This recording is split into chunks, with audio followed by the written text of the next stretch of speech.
Jay here, Stretford, Paddock. This is the Paper Talk. As you can see, I'm in my kitchen. I'm not live, but that shouldn't stop you getting involved in all the comments. And in Salford this morning, it's a bit grim. It's a bit wet. So if you've got your Parkers, make sure you've got your hoods up. We'll get into it. Loads of United stories to get through as usual. A lot of them looking at Sir Jim Ratcliffe, what's going to happen there. We've also had some more investment or some shares being bought by another billionaire. So have a look at what that entails and a bit of a Jadon Sancho update. Plus, we're being linked with a Portuguese midfielder. Of course, we love Portuguese midfielders at Manchester United Football Club. Make sure before you do anything, though, you're hitting that like button. Hit the like, smash a like, as the kids say. And if you're not doing, subscribe to the channel as well. Come on, let's get to 730 subscribers by the end of this month, at least.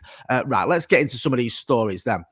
Sir Jim Ratcliffe is set to make ending the row between Erik ten Hag and Jadon Sancho a priority upon buying a 25% stake in Man United as the billionaire prepares to take charge at Old Trafford. That's according to the Daily Mail. It says here that the Ineos billionaire is on the verge of completing the deal for a minority stake. We could hear something this week on that front. It could be announced. We don't know yet. It was being suggested it could have been Monday, but then people said, hang on a minute. So Bobby Charlton's funeral, not going to happen on that day, surely, and it didn't, obviously. Maybe later this week, certainly during the international break. However, it says here that one of Sir Jim's priorities, like I just said, is sorting out what's going on between Jadon Sancho and Erik ten Hag. Jadon Sancho, of course, ever since the Arsenal game when Erik ten Hag questioned his application in training, he's not been in the team. He did that tweet where he said he was being made a scapegoat. He was sort of banished from the first team training. He's been made to train with the youngsters. We're hearing stories about how he's got to lock the doors when he gets changed because of safeguarding issues, how his lunch is brought to him in a lunchbox because he's not allowed to eat in the canteen where the other players eat. It's not a great situation, whether you think Erik ten Hag's in the right or in the wrong. It's just not great, is it, for Manchester United Football Club? It can't create a great atmosphere when you've got one of the first team basically, sat on his own eating his packed lunch. Now, I don't blame Erik ten Hag for the way he's treated Jadon Sancho. I think Jadon Sancho's let himself down. I really do. I don't think his performance has been that great anyway. And I think that if the manager questions you in training, the way to deal with that is to show a better attitude in training, to buckle down, to get on with it. You might not agree with him, but you can show him he's wrong. We've seen that over the years with players who've been falling out of favour at clubs and then managed to work their way back in with hard work. We had Danny Simpson on the Brew once, and he was speaking about that season where Leicester won the league. For the first 10 games, I think it was, he didn't play. He was training, I think, with the youngsters, or he was I don't know if he was training with youngsters, but I think he might be, but he was definitely not in the team. And he said the manager had just said, he didn't fancy him or whatever. But because he kept trying hard in training, because he got on with it, he got in that team and he helped them win a title. So David Beckham documentary recently, if you've seen it on Netflix, where Fabio Capello had him training on his own and play. I think he was training with the youngsters. I think he was training on his own, and he knuckled down to the point where his teammates were saying, "Look, we're struggling. David Beckham's right there. He's working really hard, getting back in the team." He came back into the team and he helped them win La Liga. So it's happened time and time again. We've seen it at Manchester United. Harry Maguire was the forgotten man. Now he's back in the team. Scott McTominay was one of those players we thought was going to leave in the summer. Now he's starting every week. So you can work your way back into the team. But for Jadon Sancho, I think it's looking highly unlikely because of what's gone on and the way he's reacted to it. However, it looks like Sir Jim might be getting involved. Maybe that could offer Jadon Sancho a bit of a lifeline. I don't know. It says here in the Mail, Ratcliffe is believed to be concerned about how relations between Sancho and ten Hag have declined, with the manager taking a hard line in awaiting a sincere apology from the £73 million player before allowing him back into the fold. The incoming stakeholder is also thought to have an eye on Sancho's plummeting value the longer he is sidelined from the senior side, with the former Dortmund star having not played since August. Mail Sport reported on Tuesday that Juve, I'm going to get into that, was among the clubs keen to court the player should he become available during the window, with the loan move viewed favourably. However, if Sancho's to go on loan, he's going to have his wages subsidised. A big chunk of the 275 grand he's on at the minute. So it looks like Sir Jim Ratcliffe wants some sort of resolution to that. Whether that is Jadon Sancho moving on straight away, whether that is some sort of olive branch being offered from the manager if Sir Jim Ratcliffe tries to get him to do that. I don't think that's a good look, and I don't think it'll work. I don't think it'll happen. If Sir Jim comes in and says to Erik ten Hag, you've got to make it up with him, you've got to bring him back into the first team, because that will completely undermine the manager, and then everyone will be like, well, what was the last 3 months all about? So I don't know how that works, to be honest with you. I understand that for a business point of view, or from a business point of view, for Sir Jim Ratcliffe, you've got a player there who his value is plummeting. If we're going to just talk about it like a business, because Manchester United are a business, especially to to people that are involved in it, then you're not just going to want to see the value of one of your commodities drop. So you want to either move him on or get him back in the team, or not get him back in the team because you can't make him back in the team, but at least get him in the squad so he's training with the first team. But it has to be the manager's call. It has to be down to the manager. And ultimately, that means the player's got to do what he's got to do for the manager. So if the manager wants an apology, if Jadon Sancho wants to come back into the first team or at least train with him, he's got to apologise. Is he going to do that? I'm not so sure. If he was going to do it, I think he'd have done it by now.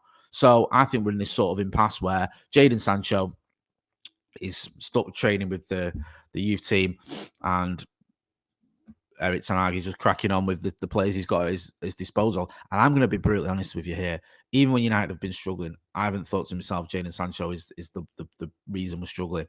I think his career at Manchester United so far has been underwhelming. And I say so far, it's more likely over.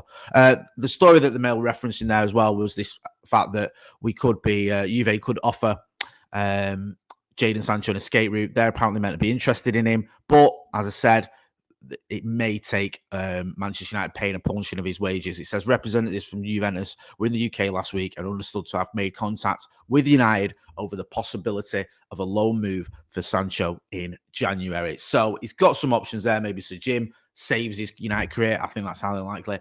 Juve looks like a better option for him. He needs to get playing football again. You can't just keep not playing, especially not training with the first team or with a first team. So going to Juve, I think, would be a very good option for him. I think he could do well in Italy. We'll have to wait and see what happens with that one. I mentioned earlier about a sort of billionaire taking a stake in United. It says here in the Evening News, American billionaire Leon Cooperman takes late stake in Manchester United. He's purchased a minority stake, according to reports. The Bloomberg reported on Tuesday evening that the former hedge fund manager has filed just under 1 million shares in United, which is currently valued at 16.8 million. That's dollars, 13.46 million pounds. Cooperman, 80, has an estimated net worth of 2.6 billion.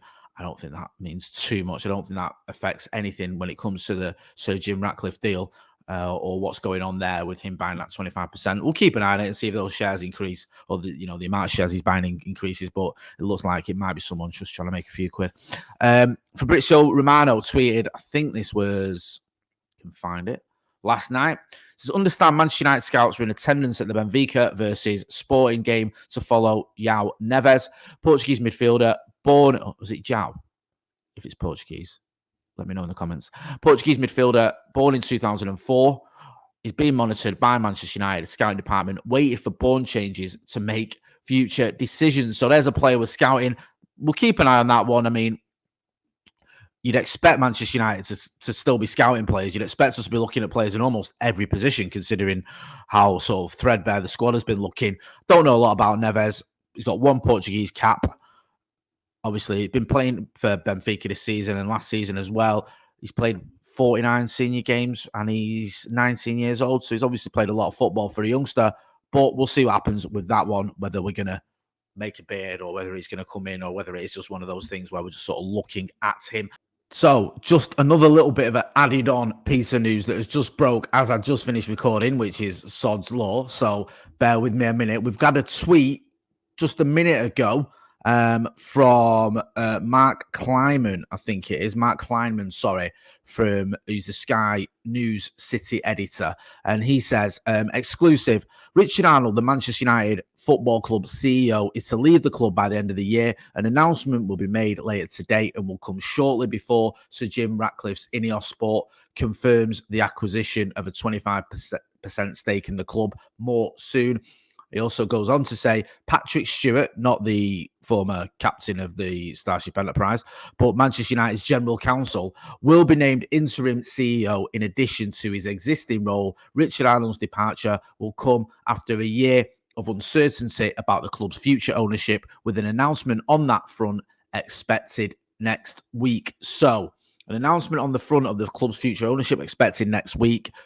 An announcement regarding Richard Arnold expected later today, so we should have an official announcement later today that Richard Arnold, the CEO, is leaving. It's been a bit of a mixed bag on it for Richard Arnold. I think some people, when they saw that interview, if you can call it that, that chat he had with the 1958 or members of the 1958. Some people respected him for speaking up and for being honest. Others were a bit like, it's just more of the same under the Glazers. I mean, I don't think there's been many sort of successes under Arnold. We had the Mason Greenwood debacle, didn't cover himself in glory there.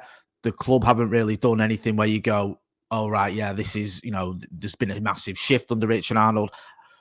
Erik Ten Hag's come in, he's been successful. I don't know how much you put that down to Richard Arnold, but I do feel like that was on the cards. It was always obvious that Richard Arnold was going to be moved on once a new owner came in, once Sir Jim Ratcliffe came in. It seems like the obvious thing to change as well, to change the CEO. He's sort of synonymous, isn't he, Richard Arnold, with what's going on with the Glazers. I know he's not always been CEO. We had obviously Ed Woodward as executive vice chairman. But yeah, Richard Arnold moving on. I think we all saw this come in. It's been muted for a long time and it makes a lot of sense.